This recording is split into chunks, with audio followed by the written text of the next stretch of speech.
And we have millions of illegals crossing our border.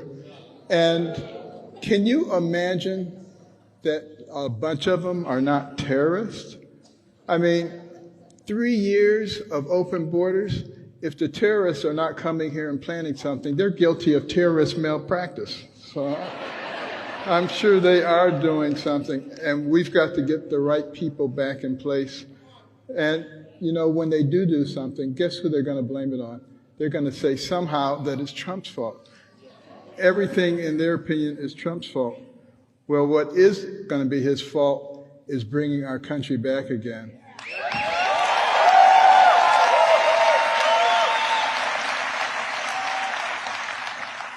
And, you know, it wasn't that long ago that we had a secure southern border, that we were energy independent, that people could put gas in their cars, they could put groceries in their refrigerator, and we had a leader who was willing to protect our freedom of speech.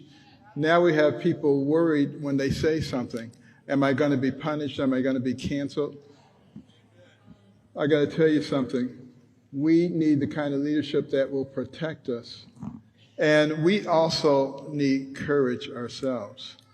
You know, when I was running for president, I discovered that most of the American people had common sense. What they lacked was courage.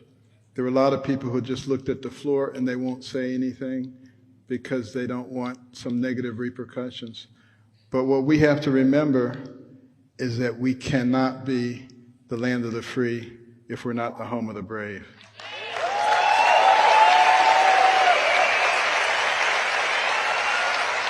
But one man had the courage to take on the political establishment and give the people a voice in Washington with no concern about what it would cost him. You know, Donald Trump lost millions, if not billions of dollars, and he's been attacked constantly and demonized, and yet he's still there. They haven't gotten rid of him. They're trying to do everything in their power to get rid of him because he's the biggest threat to the administrative state and to the swamp. I don't call it a swamp, I call it a cesspool.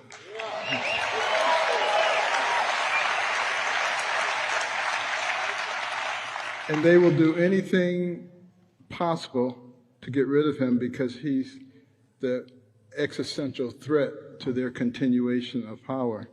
So don't be surprised at some of the other things that they're going to try, but they see his poll numbers and they're really worried. What those poll numbers tell me is that the American people are a lot smarter than they think they are. And they're idiots. The American people recognize that if the left is successful in using the Justice Department and using our system of checks and balances in an aberrant way to keep him from running or gaining the presidency, then we will have lost the republic. You know, Benjamin Franklin was asked in 1787 after they finished the Constitutional Convention, "Sir, what do we have here, a monarchy or a republic?" He said, "A republic if you can keep it."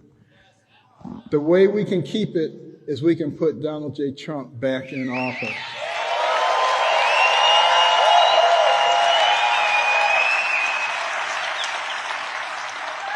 And as I stand here today, I want to offer my most confident and full endorsement of Donald J. Trump because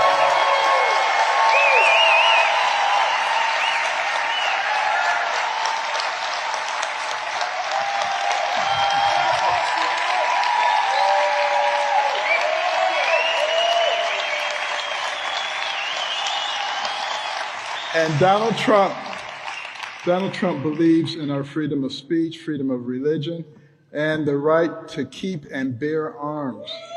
And don't you get tired of those people who say you don't need a high-power weapon to go duck hunting? Well, the Constitution and the Second Amendment is not about duck hunting.